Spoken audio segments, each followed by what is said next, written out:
Picture this, a crowded ballroom shimmering with golden lights, journalists snapping photos, and the city's wealthiest gathered to toast their successes. Suddenly the laughter and clinking glasses freeze. A man known to everyone as the millionaire with a fairy tale marriage kneels on the marble floor, holding out a glittering engagement ring. Not to his wife, but to the mystery woman in a figure-hugging red dress at his side. Gasps ripple through the spectators. Cameras flash like lightning. The wife stands just a few feet away, silent and statuesque, her eyes revealing nothing. You can practically taste the scandal in the air. Prepare for heartbreak betrayal and a silence that speaks volumes.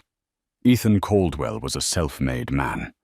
He had clawed his way from humble origins in a small Pennsylvania town to the top of the real estate market in Manhattan.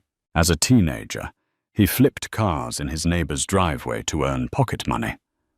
But it was when he discovered a knack for property deals that his life changed forever. Tenacity became his hallmark, and soon he was buying run-down apartments, renovating them, and selling them for triple the price. By 25, he'd made his first million. By 30, the world was in his palm.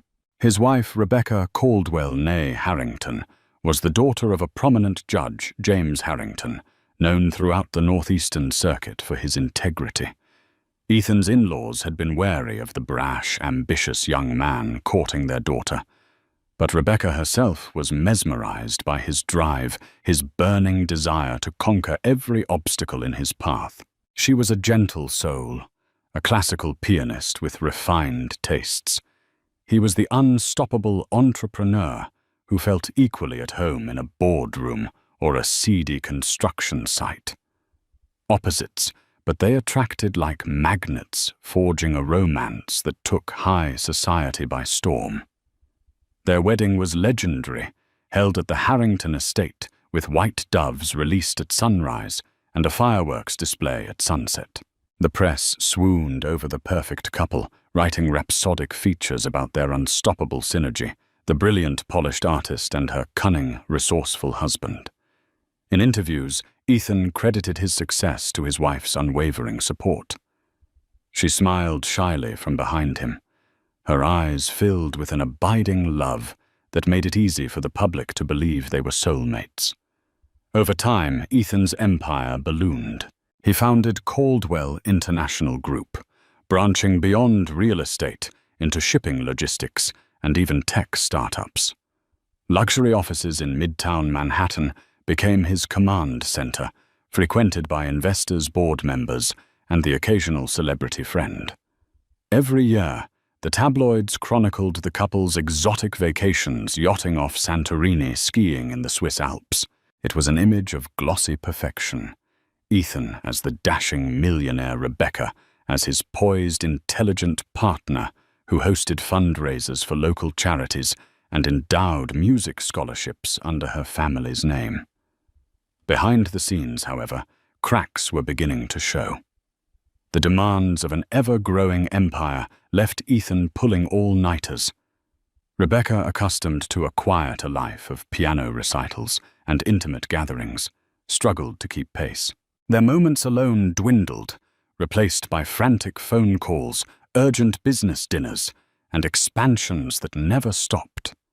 She would pass him in the hallway of their penthouse with a gentle smile, but there was always a line etched into his brow, a permanent frown, blossoming whenever he glanced at his phone. Yet the public saw only the shining exterior, the poised wife of a titan. Nothing, not even the occasional rumor of Ethan's affairs, could tarnish this portrait. After all, no one had proof, and Rebecca, if she suspected anything, showed no sign. The stage was set for a life that looked perfect from every angle until the day it all came crashing down. It began innocently enough, an introduction at a charity function. Ethan was the special guest speaker at a fundraising gala for the Children's Arts Initiative, a cause Rebecca held dear. Inside the grand ballroom of the Plaza Hotel, He circulated among a sea of benefactors, sipping champagne while discussing the newest philanthropic projects. That was when he first spotted Lauren Smith, a stylish marketing consultant who'd recently joined Caldwell International as a brand strategist. Lauren had bright, intelligent eyes and a certain confidence that radiated from her. She was neither shy nor aggressive. She engaged him in light conversation about the night's program, skillfully complementing his philanthropic efforts without seeming disingenuous. His attention was piqued. After the formal speeches, the two found themselves at the same table. Rebecca, unwell that evening, had quietly slipped home early, leaving Ethan alone to mingle. As the night wore on, Ethan found Lauren's charm addictive. She seemed to understand his business challenges, offering clever insights that resonated with him in ways he rarely experienced outside his own circle of seasoned executives. By the time the event ended, he had given her his personal number under the guise of further discussing brand strategy ideas. The next day, her name floated through his mind. He told himself it was purely professional, a potential synergy. And yet he dialed her number that afternoon, setting up a lunch meeting in an upscale bistro in Midtown. Over seared salmon and delicate pastries, the conversation flowed like fine wine. This time, it wasn't just business. They laughed about small-town upbringings, about shared frustrations in corporate life. There was no immediate physical contact, but an intangible tension crackled between them. Days turned into weeks. A second lunch happened, then a third, an after-work drink. Perhaps it was the thrill of attraction or the rush of secrecy, but each meeting left them wanting more. He was drawn to her ambition, to her youthful optimism, and to the sense of liberation he felt when talking to her. No complex baggage, no endless responsibilities, just the promise of something exciting. Meanwhile, Rebecca remained in the background, consumed by rehearsals for an upcoming piano concerto. She spent hours practicing in their soundproof music room, preparing for a solo performance at Carnegie Hall. In the evenings, Ethan would claim late-night business meetings or urgent calls with investors, while Lauren discreetly joined him at exclusive lounges far from the paparazzi's lens. A pattern had formed, as dangerous affairs often do. One stormy evening, when thunder rolled over Manhattan's skyscrapers, Ethan found himself alone with Lauren in the back of a limo, returning from a business conference in Boston.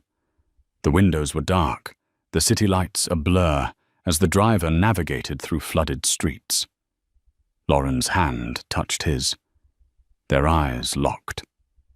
In a sudden, undeniable moment, he leaned in, and they kissed a betrayal as electric as the lightning cracking the sky. Within that single instant, the fate of his marriage was irreversibly altered, though he still clung to the notion that he could keep both women in his life. But events were about to spiral far beyond his control.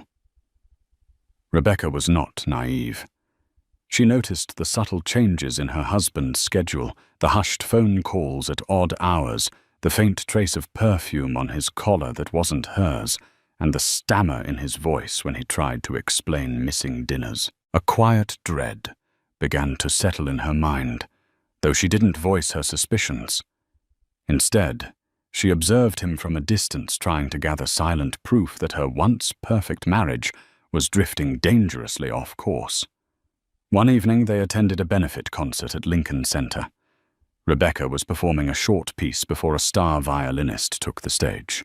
Ethan arrived late, slipping into a front-row seat next to an empty chair meant for him. Rebecca could see him scanning the auditorium, as if searching for someone else. His phone clenched in his hand.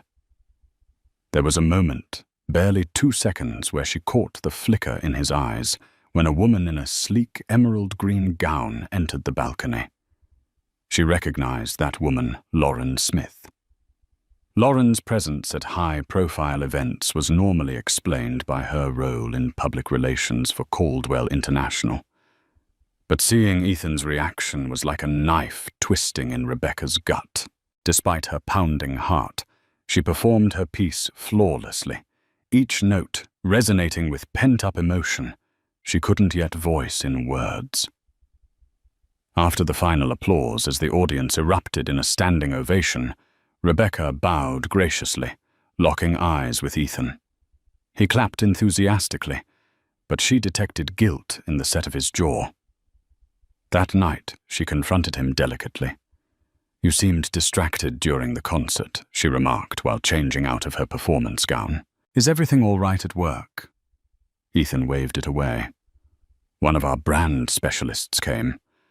I was making sure she had the right seats and was greeted properly." He said it casually, but Rebecca noticed the tension in his shoulders. She wanted to ask more, but some quiet voice told her not to press. Not yet. Behind the scenes, the seeds of suspicion grew stronger each time Ethan left the penthouse for a meeting past midnight, or when he disappeared for entire weekends under the excuse of out-of-town site inspections. Rebecca began confiding in her closest friend, Cynthia Perez, an art dealer who had known her since college. Cynthia, quick-witted and protective, advised her to gather evidence before jumping to conclusions. "Don't let your heart lead you," Cynthia cautioned gently. "If he's crossing a line, you need to be sure before you confront him." Determined to maintain her dignity, Rebecca hired a private investigator named Mark Logan, a quiet, grey-haired man with a reputation for discretion. Through hushed phone calls in the middle of the day, she arranged for Mark to trail Ethan, to take photos to note every rendezvous. It tore at her heart to resort to such measures, but her gut told her it was the only way to uncover the truth. Every night, she went to sleep next to Ethan, her heart pounding, pretending nothing was wrong. Yet every morning she checked her phone, waiting for the investigator's updates, bracing herself for the moment her deepest fears would be confirmed. Over the course of several weeks, Mark Logan meticulously charted Ethan's movements. He documented the clandestine lunches at upscale restaurants, secret visits to luxury hotel bars, and late-night drives across the city where Lauren accompanied Ethan in the back seat of a company car. The evidence was damning photos of the two holding hands, stolen kisses on a street corner. Lauren's figure slipping into Ethan's penthouse when Rebecca was out of town for a performance. When Mark presented the findings, Rebecca's heart sank. The color drained from her face, and her usually steady pianist's hands trembled. Each photograph was a bullet of truth hitting her chest. In one particularly incriminating image, Ethan and Lauren stood in front of the Caldwell International building, an intimate moment frozen in time. He touched her cheek gently, a gesture Rebecca had once believed was reserved only for her. Despite the heartbreak, she forced herself to examine every piece of evidence carefully to steel herself for what was to come. She asked Mark to keep his investigation silent for now, not to confront Ethan or leak information to the media. She needed time to think, time to decide her next move. Mark, ever the professional, agreed with a solemn nod. During this emotional storm, she confided in only two people: Cynthia Perez and her younger sister, Erin Harrington, who flew in from Boston the moment she sensed trouble. Erin was fiery, a stark contrast to Rebecca's composed demeanor. "This is outrageous," Erin shouted, pacing the penthouse living room. "You can't let him get away with this. You need to leave him or confront him or something." Rebecca remained silent, gazing out at the glittering Manhattan skyline. A swirl of conflicting emotions churned in her chest: anger, sadness, betrayal, and strangely enough, a lingering love for the man who had once been her world. "It's not that simple," she murmured, tears brimming in her eyes. "You're worth more than this." Cynthia added softly, placing a supportive hand on Rebecca's shoulder. Whatever you decide, we'll stand by you. Just know you have options. In the days that followed, Rebecca hovered in a state of suspended animation. She went through her daily routines: piano practice, philanthropic commitments, public appearances at charity galas, wearing her mask of composure as though nothing had changed. Yet inside she was crumbling, each beat of her heart weighed down by the knowledge of Ethan's betrayal. Across town, Ethan and Lauren continued their affair, oblivious to how close they were to being exposed. They had grown bolder, longer weekends out of the city public dinners at exclusive restaurants, secret smiles in the hallways at Caldwell International.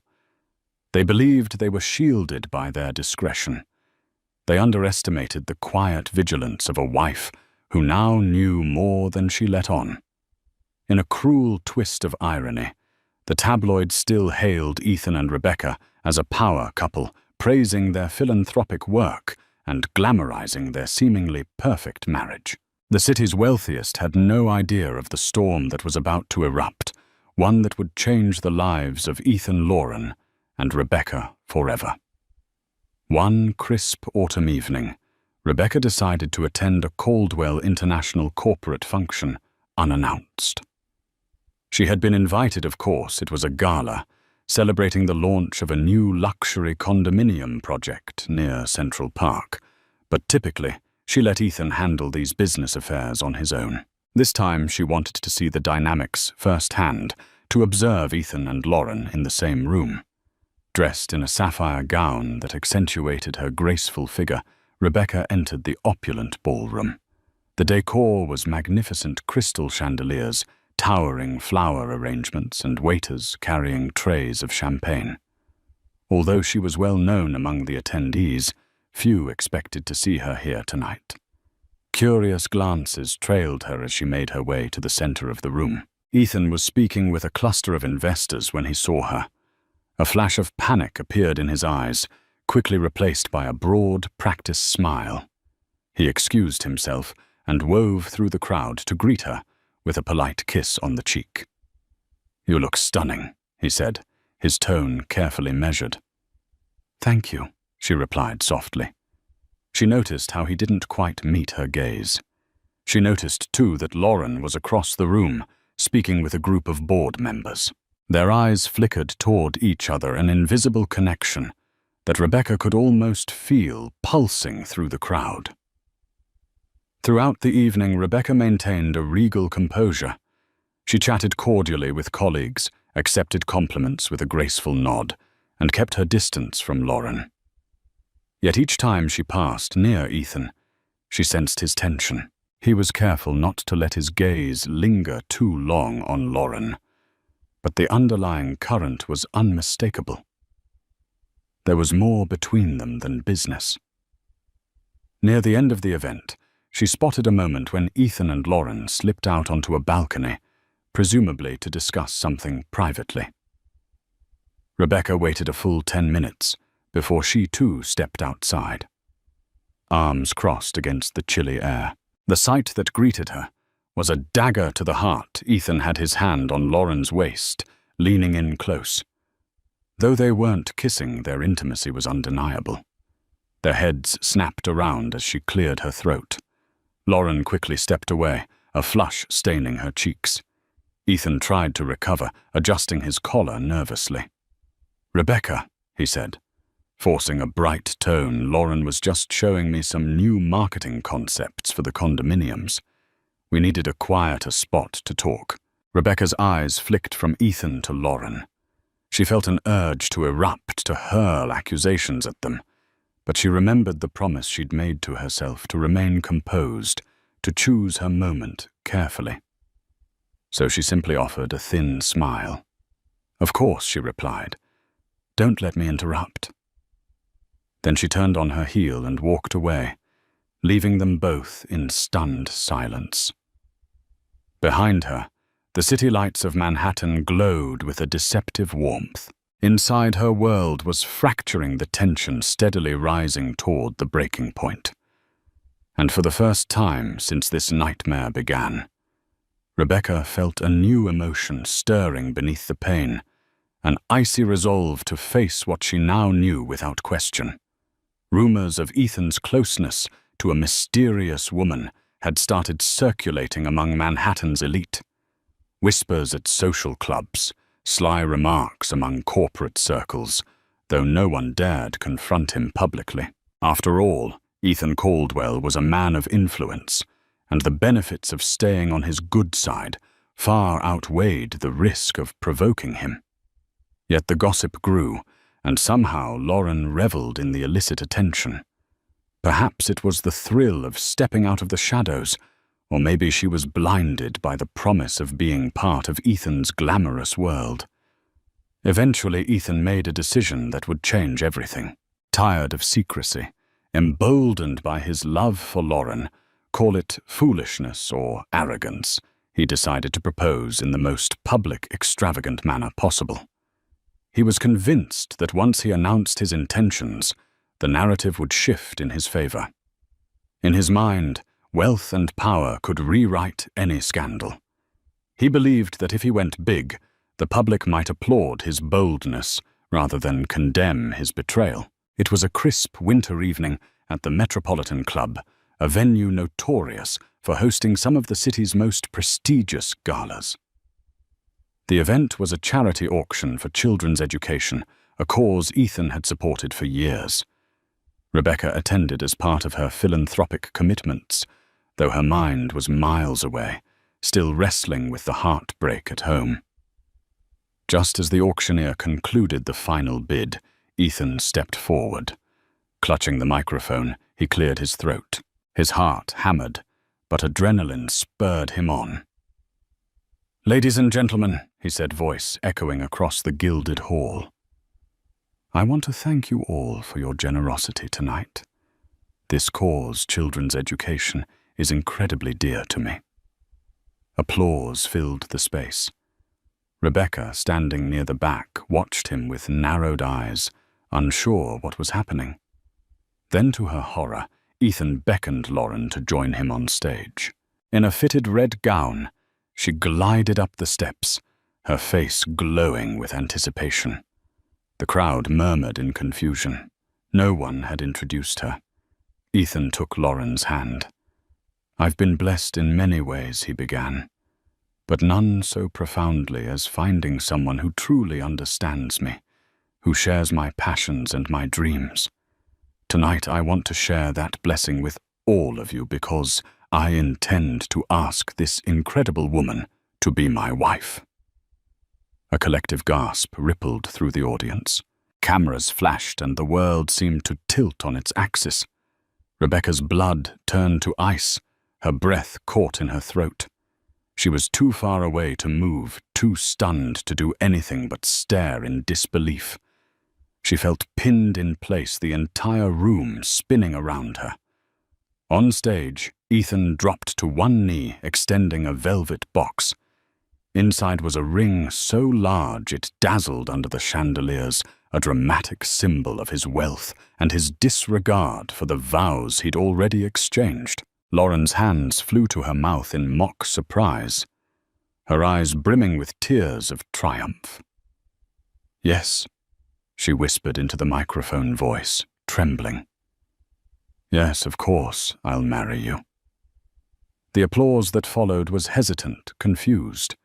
People exchanged uncertain glances. Half the room was too stunned to react, the other half too polite not to clap. At the back, Rebecca felt her heart shatter into a million pieces, yet she uttered not a single word.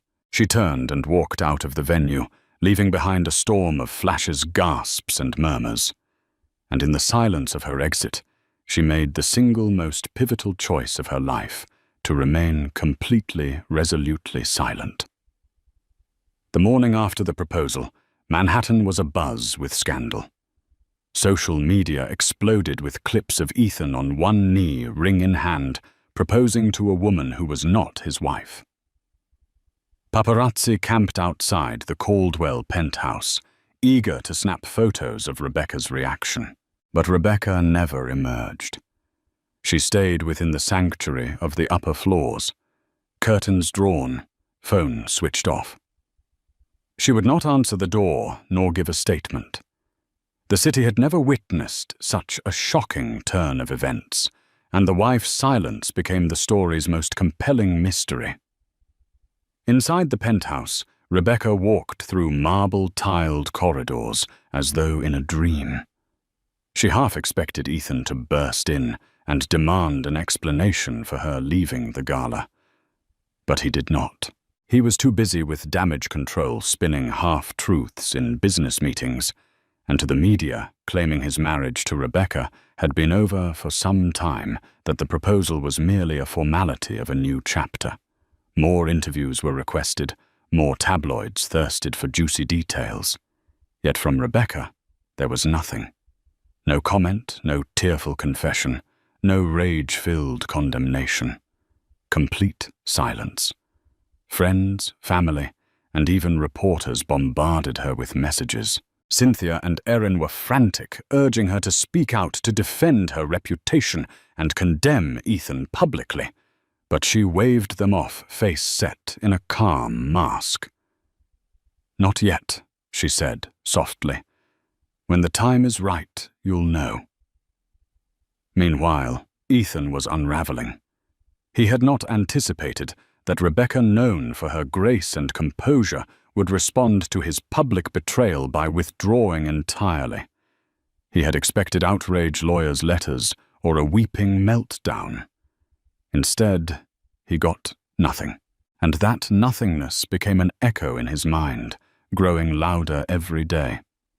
He'd reach out to her phone, no answer. He'd ring the penthouse door from the lobby. She'd refuse him entry. He left her dozens of voicemails, each one more pleading than the last. "Rebecca, just speak to me," he said, voice cracking with frustration. "We can figure this out like adults." But she remained silent, as a ghost, her refusal to engage gnawing at him more than any public fight could have. Lauren attempted to soothe him, encouraging him to ignore Rebecca. "We're together now," she said, flaunting her engagement ring. "This will all blow over if we stand firm." Yet Ethan found himself unable to shake the unease in his gut. Something about Rebecca's silence felt more dangerous than any scandal. One afternoon, a tabloid posted a headline in bold letters: "Millionaire's wife, missing or plotting her revenge." Ethan read the article, his palms sweating.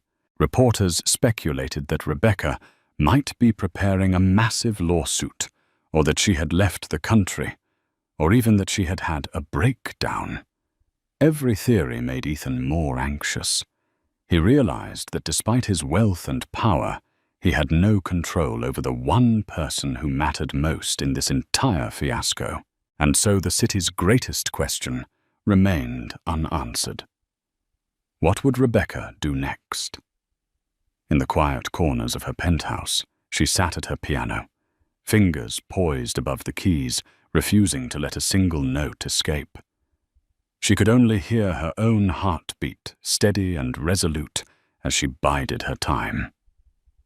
While the city speculated about Rebecca's motives, Ethan found himself drowning in complications. Investors grew skittish, concerned that personal scandals could erode confidence in Caldwell International. Major partners reached out with polite but urgent phone calls, seeking reassurance that the man at the helm had not lost his grip. Share prices dipped slightly, reflecting the market's discomfort with the swirling rumors.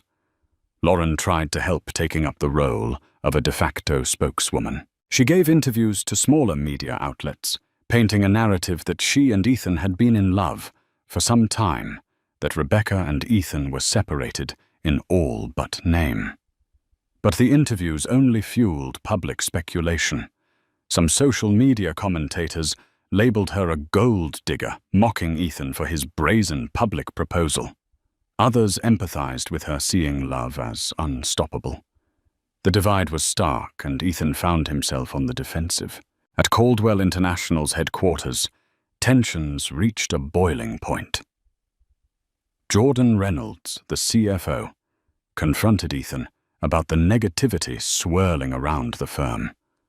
"I don't care what you do in your personal life," he growled, "but this fiasco is affecting business. We need stability, not front-page scandals." Ethan tried to dismiss the concerns, insisting that the worst would blow over. But doubt began to gnaw at him. He missed the days when Rebecca's calm presence reassured the public and added credibility to his brand.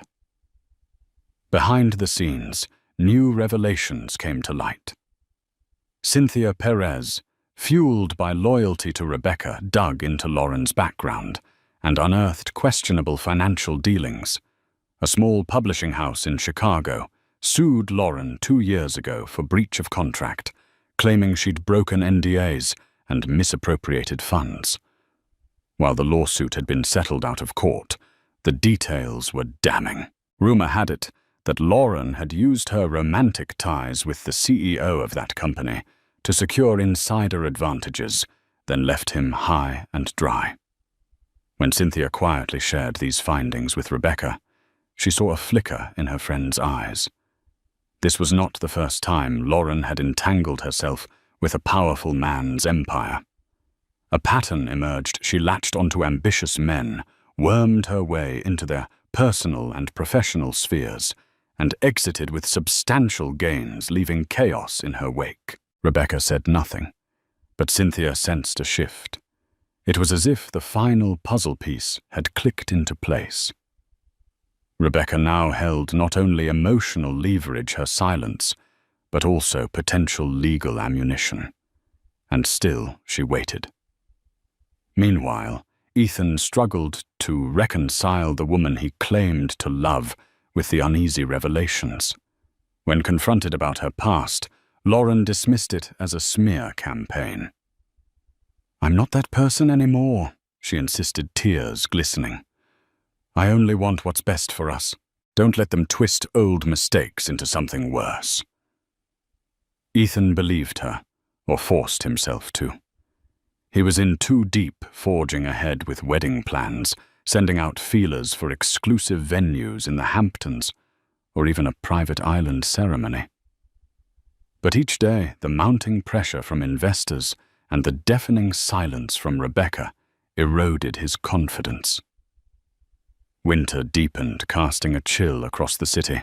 Snow piled on sidewalks, reflecting the cold tension in Ethan's heart. He was a man trapped between conflicting loyalties, consumed by desires he couldn't fully understand. And through it all, Rebecca held her composure, waiting for the right moment to strike. Rebecca's father, Judge James Harrington, had refrained from public commentary since news of the scandal broke. A widely respected figure, he was known for his unyielding moral code and had always been a guiding force in Rebecca's life. In the weeks following Ethan's public proposal to Lauren, James requested a private meeting with his daughter. In a small study at the Harrington estate, father and daughter sat across from each other. The room smelled of old books and polished wood, the walls lined with law tomes and framed photographs of James's judicial milestones. Rebecca's face was pale, a sheen of heartbreak still lingering in her eyes. Her father poured her a cup of tea, silence stretching between them like a fragile thread. Finally he spoke. "My child, the world has been cruel to you lately. I want to help in any way I can."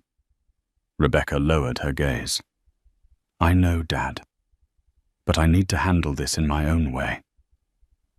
James studied her for a long moment. He understood that while he could offer legal and moral support, Rebecca's dignity and autonomy were paramount. He slid a folder across the mahogany desk. Inside were legal documents.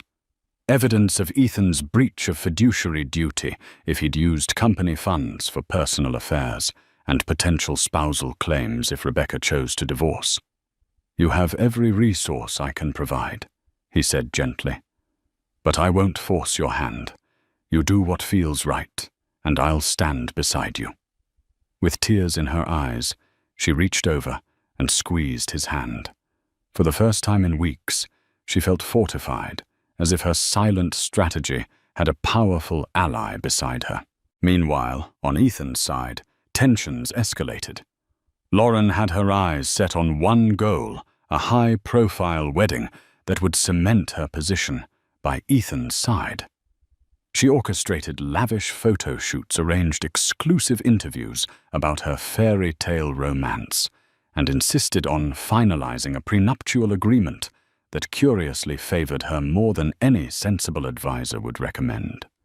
Jordan Reynolds Caldwell International's CFO warned Ethan against signing anything in haste. Ethan, though, still entangled by his desire, hesitated, unsure if he could trust Lauren's motives fully. Ethan was not completely without allies, however. A powerful corporate attorney named Dr. Howard Kinsey had joined his side, promising to neutralize any threat Rebecca might pose if she decided to come after the Caldwell fortune. They drew up strategies to claim Rebecca was aware of the separation long before the proposal, painting her silence as tacit acceptance. Ethan hated the idea of attacking Rebecca's reputation, but his fear of losing everything pushed him to extremes. He rationalized that if she filed for divorce, he'd need every legal advantage to protect his empire.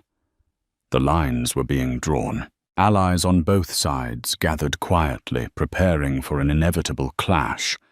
Rebecca's father, her close friends, and the evidence they'd amassed against Ethan and Lauren.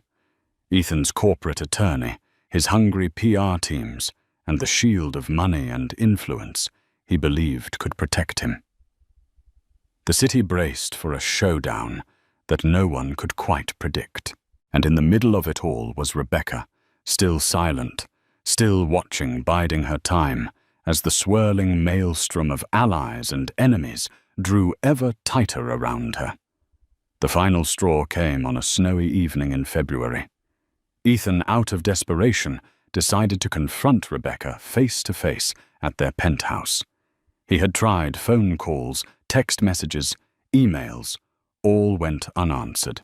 He was convinced that if he could just talk to her, if she could see his point of view, perhaps they could part ways amicably, or at least come to some financial settlement without further scandal. Armed with a bouquet of white orchids, Rebecca's favorite, he went to the penthouse, brushing past the doorman, who hesitated but ultimately let him pass. The elevator ride felt endless, each ding raising his anxiety.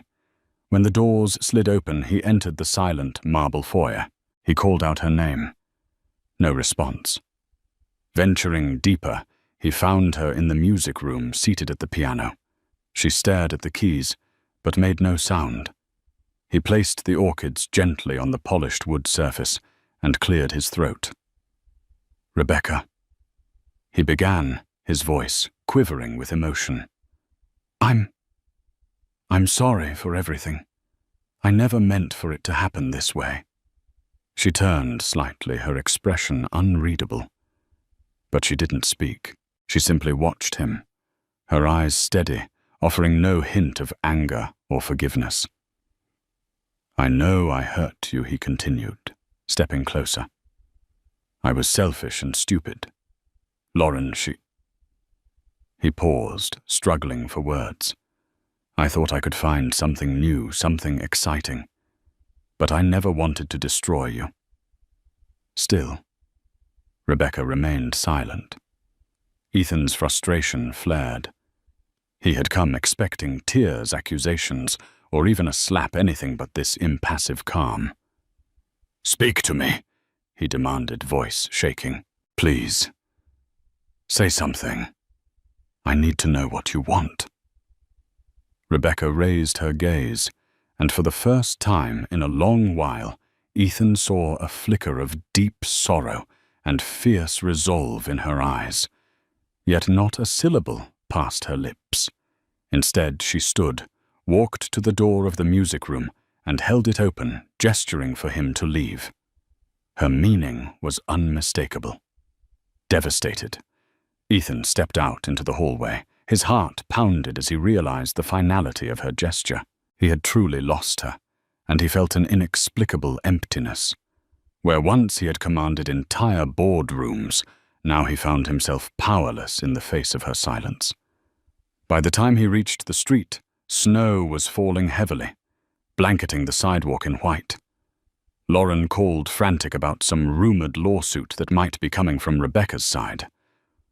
"I'm busy," Ethan barked into the phone, cutting her off. His thoughts swirled. He realized that what he missed the most wasn't just the comfort of Rebecca's presence. It was the respect she commanded, the moral grounding she provided, and the stability that had allowed him to thrive. Without her, everything felt like it was teetering on the brink of collapse. And in the hush of that snowy night, he understood that her silence was a sentence more damning than any shouted accusation. It was the sound of a door slamming shut on everything they'd built together. And he knew in his heart that he had no one to blame but himself. After the confrontation at the penthouse, after Rebecca had silently walked to the door and motioned Ethan out, everything began to come apart. Ethan told himself he'd be fine, that he still had the upper hand, that public memory was short and fortunes could be rebuilt. But deep down he knew something had shifted. Rebecca hadn't needed to scream or weep or call him names. She'd simply stood there silent and composed, and it had broken him in a way no public scandal ever could. And then the first wave hit. Within days, rumors became headlines. Judge James Harrington, Rebecca's father, quietly filed preliminary divorce paperwork in family court. The documents were swiftly leaked to the press. By the end of the week, every news outlet was dissecting the filings. Headlines screamed betrayal, adultery, and financial misconduct. The glossy narrative Ethan had spent years cultivating crumbled in full view of the world. Crisis meetings were held in back offices at Caldwell International. The boardroom, once a shrine to Ethan's dominance, now felt like a courtroom.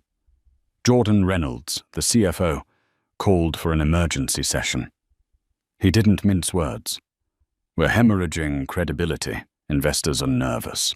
There's talk of pulling out of our South Korea expansion. And frankly, they don't trust you right now, Ethan." "I've made a mistake," Ethan admitted, loosening his tie. "But this doesn't define the company." Jordan didn't even blink.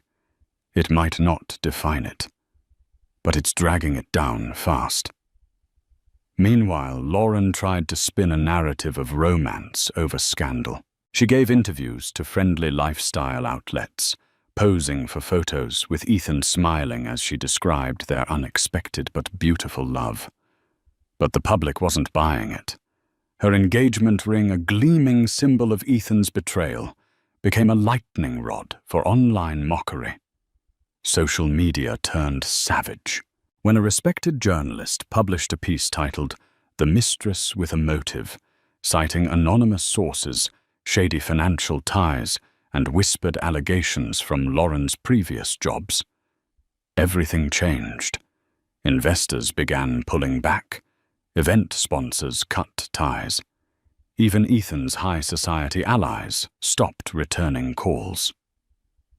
Back in the Harrington family's circle, the counteroffensive was being quietly orchestrated. Cynthia Perez had handed over the evidence from the private investigator to Rebecca's legal team. Erin, Rebecca's sister, contacted a friend at a major newspaper, feeding them just enough to raise questions without exposing everything at once. And Rebecca, she still hadn't said a word publicly. She moved through her days like a shadow queen. She resumed teaching masterclasses at the conservatory, smiling gently to students, her fingers fluid on the keys. She hosted a donor luncheon for the Children's Arts Initiative, calmly answering questions about the future of the foundation, never once mentioning the scandal playing out in real time. When asked by a particularly bold reporter if she had a response to her husband's public proposal, Rebecca offered the smallest smile. "No comment," she said softly, then turned away.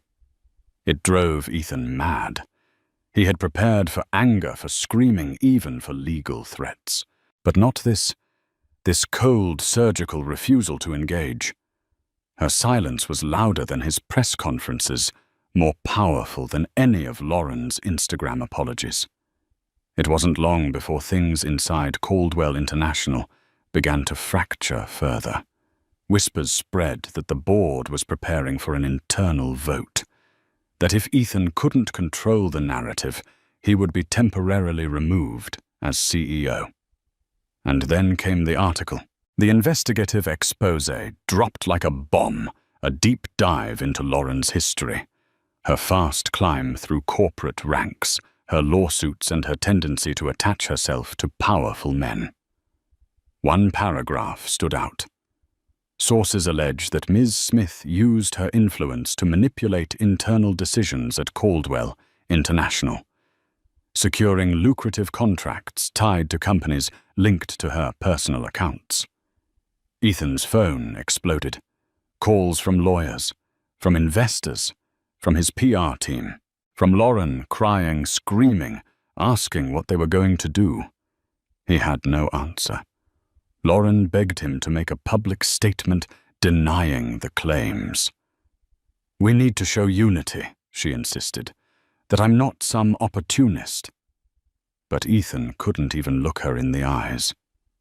Days later, the board called the vote. Jordan Reynolds emerged as interim CEO.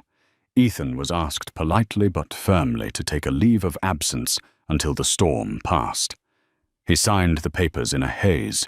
Lauren tried to rally him, suggesting they hold a private engagement party or book an exclusive retreat in Tuscany. "This will blow over," she kept repeating.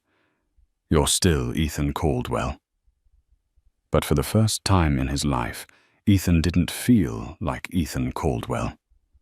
He felt like a hollow version of the man he'd once been. He missed the stability he'd taken for granted. The calming voice that used to talk him off ledges. The woman who had shown him grace, not just in public, but in the quiet of their home. Rebecca. And the worst part. He had no way back to her. Her legal team was moving swiftly now. Motions were filed, court dates assigned. And through it all, she had spoken no more than a few carefully chosen words. Every time a reporter caught her on the street, she walked past with dignified silence. Until finally, she gave one quote, outside the courtroom, with cameras flashing and microphones thrust into her face. Rebecca stopped just long enough to say, "I only seek what is fair. The rest will take care of itself." It was all she needed to say. The public leaned harder in her favor. Op-eds praised her restraint. Women across the city lauded her dignity. Even Ethan's own mother, who hadn't spoken to Rebecca in months, reached out to her privately and apologized for what her son had done. Back in the penthouse, the one he now occupied alone. Ethan sat by the window and watched the snow fall. He thought of the piano room of Rebecca sitting there with her hands hovering over the keys, refusing to play a single note until she was ready. She had waited. She had endured. And now, as he watched his reputation unravel stitch by stitch, Ethan finally understood. She hadn't just waited for revenge. She'd waited for the moment when silence would become her justice, and it had arrived. The wind was sharp that Monday morning, slicing between the stone columns of the family courthouse in downtown Manhattan. Reporters huddled with steaming coffee cups, their breath visible in the chill. Camera crews jockeyed for position near the steps. It wasn't every day a courtroom drama involved New York's elite, and certainly not one this sensational. All eyes turned when Ethan Caldwell arrived. Clad in a tailored navy suit, he exited a black SUV with his high-powered attorney, Dr. Howard Kinsey, at his side. His face, usually composed, betrayed hints of tension. Despite weeks of media training, there was no way to fully prepare for this moment, being sued by the wife he'd so publicly betrayed. Flashbulbs exploded. "Mr. Caldwell." "Any comment on today's hearing?" someone shouted. Ethan said nothing. Inside the building on the opposite side of the security checkpoint, Rebecca Harrington, no longer Caldwell, walked quietly down the hall. She wore a long black wool coat over a simple yet elegant dress, her dark hair pulled into a low chignon. Flanked by her father, Judge James Harrington, and her attorney, she moved like a queen, stepping onto her battlefield, not with fanfare, but with quiet command. She didn't look for Ethan. She didn't need to.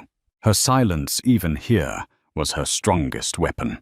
The courtroom buzzed as Judge Olivia Bertrand took her seat, a no-nonsense, sharp-eyed woman known across the state for her impartiality and disdain for theatrics.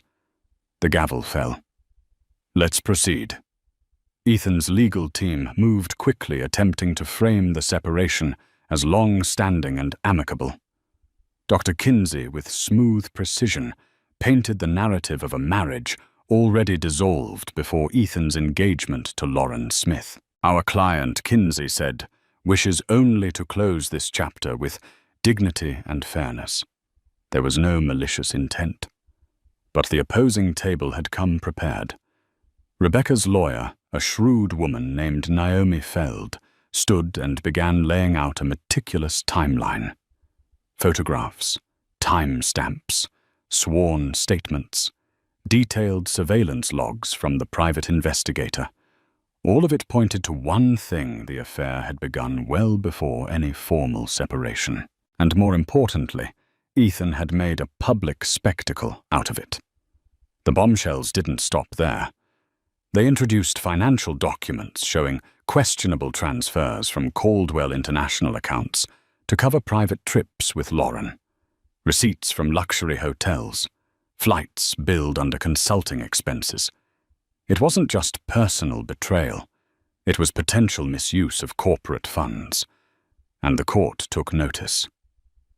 Throughout it all, Rebecca sat straight-backed, hands folded gently in her lap. She did not interrupt. She didn't need to. The facts did the talking. When it came time for her to testify, the courtroom hushed. She rose and walked to the stand. Her voice was calm, neither trembling nor sharp, as she answered the judge's questions. She detailed how she discovered the affair, how Ethan's public proposal blindsided her, how she endured weeks of media scrutiny in silence, not out of weakness, but to preserve what little dignity remained. "I chose not to speak until now," she said evenly, "because I knew the truth would speak for itself." Her words were measured, her tone never vengeful. Yet they struck harder than any accusation. Even Judge Bertrand paused before continuing, visibly moved by Rebecca's restraint and clarity. At one point, Bertrand asked if she sought spousal support or extended litigation over the Caldwell estate. The courtroom held its breath. Rebecca looked directly at the judge and answered no. "I only ask for what is fair. I don't need to destroy what's left. I only want to walk away, knowing I didn't become what hurt me." Ethan flinched. Outside, the news spread like wildfire. "Rebecca speaks, calm, collected and unbreakable," read one headline. "Caldwell's empire at risk as divorce turns tactical," read another. Talk shows buzzed, speculating on whether Rebecca's composed testimony had just cost Ethan his last shred of public goodwill. The final settlement didn't make her a billionaire, but it didn't have to. Rebecca secured a generous portion of their joint assets, ownership of their vacation property in Cape Cod, and a one-time corporate payout. But what mattered most was what she declined: excessive alimony, a fight for majority control, or any intention to drag Ethan through years of litigation. Her message was clear: "I don't need to ruin you. You've already done that yourself." Back at the Caldwell penthouse, Ethan stood in his now empty living room, watching the media coverage play out on muted screens. Lauren was pacing nearby, her phone buzzing with messages from panicked acquaintances and corporate contacts distancing themselves. "They're saying I'll be subpoenaed," she snapped. "Do something, Ethan." But he barely heard her. His thoughts were thousands of miles away, stuck on the sight of Rebecca on the courtroom bench. Her silence no longer mysterious, but monumental. "I gave you everything," Lauren hissed, but Ethan didn't answer. His empire had become a house of cards, and now the winds were howling.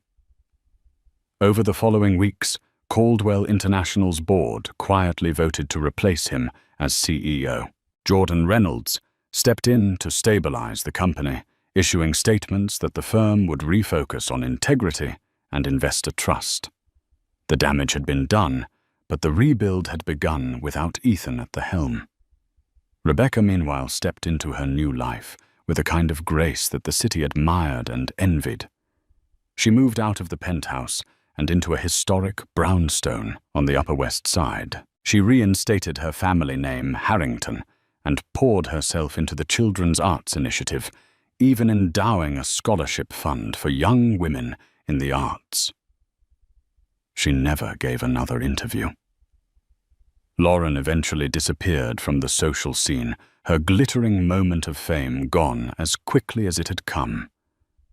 Without Ethan's name to protect her, and with mounting legal scrutiny, she quietly relocated to Chicago. The engagement was called off. Ethan never truly recovered, not financially, but emotionally. His fortune remained diminished, yet vast. But every room felt emptier. Every night was quiet. He would scroll through news clips of Rebecca's court statements, rewatch her walking past the press with her head held high. The silence she wielded, the poise she maintained, echoed louder than any public outcry ever could. He had proposed to his mistress in front of the world, expecting applause. But it was his wife's silence that history would remember. And in that silence, Rebecca Harrington had found something even rarer than revenge peace. Thank you for following this story of scandal, heartbreak, and a woman's unbreakable resolve. If you found yourself caught in the suspense of Ethan Caldwell's downfall and Rebecca's quiet, triumphant stand, be sure to let us know. Share your thoughts on the public proposal, the mistress and the wife whose silence spoke louder than any public outcry ever could. If you enjoyed this drama-filled journey, don't forget to like, share, and subscribe to our channel for more stories like this. Stories of love, betrayal, and the resilience of the human spirit. Your support keeps us going, fueling our dedication to bring you more captivating tales. So hit that subscribe button and ring the notification bell to stay connected. We appreciate every moment you spend with us, and we can't wait to share our next thrilling story with you. Until then, stay inspired and keep exploring.